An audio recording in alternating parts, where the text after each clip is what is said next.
QMines is Andrew Sparke. Andrew, good morning. Good morning, Andrew. How are you? Very good, Andrew. Look, good to meet. QMines, listed earlier this month. Give us an introduction. Tell us about the company. Yeah, all right. Well, look, we IPO'd on the 6th of May, raising $11.5 million, well over our minimum. And we've just started drilling at this, our flagship project, Mt Chalmers, which you can see in the background here. And Mt Chalmers, as a quick introduction, is a former producing mine. It's a copper and gold mine that produced a really high-grade ore back up to 1982. So we've recently commenced exploration up here, largely looking to grow the resource. We've got a resource under those existing pits, and it's going well so far. And this is it the first drill program on the project since 1995? It is, yeah. No, it hasn't. We haven't seen much drilling up here for over 25 years, which is great. So, and with new technology and things that we're applying here, we're already having some great success. So, so that first drilling program, we did about a 1,500 meter drilling program for about 11 holes, and we had grades up to about 13.4% copper, 6.11 grams gold. So off to a fantastic start. So going really well. And you've now kicked off this RC program. That's right. Yeah, we're doing a 3,000 meter program at the moment. So the rigs mobilised the site on Wednesday last week.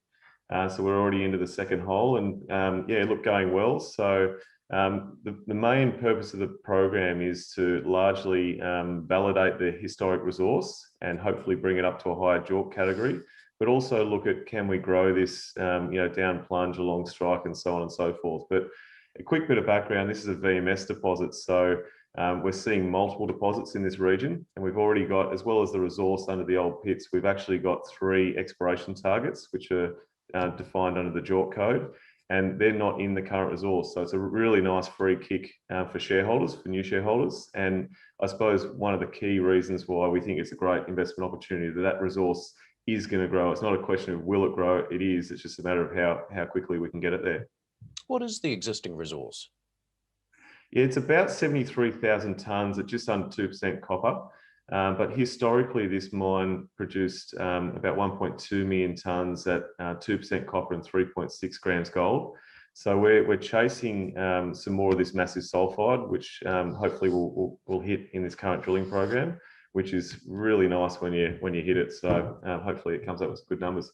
And you've got good infrastructure in the area. Yeah, we do. Yeah, it's really nice working on a historic mine. There's roads, there's rail down to the Port of Gladstone, just on the coast.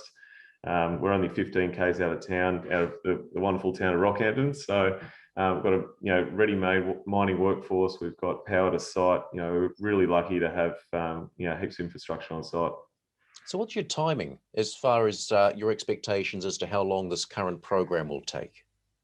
Yeah, okay. Well, we've got a 2-year plan in place. Under the prospectus, the ASX asked us to look at about 2 years. So, we're well funded for that whole 18, 24-month program. And so we're planning to drill about 30,000 meters of drilling.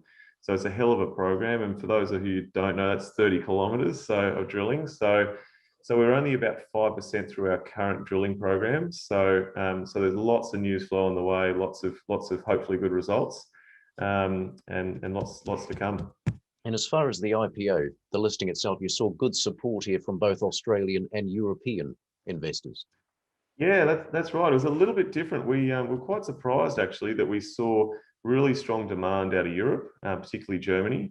And we've sort of I suppose we've learned that the Germans particularly are very tapped into what's going on in this decarbonisation of the world, and they really recognise that copper is a really keen way to play that. So we've got about 40% of our register that comes from Europe, and that's why we've actually just dual listed up on the Frankfurt Exchange to give those shareholders the ability to buy and sell as they please. So it was really nice to see that European support. Good to meet you, Andrew. Thanks for your time. Yeah, thanks, Andy. Good to meet you too.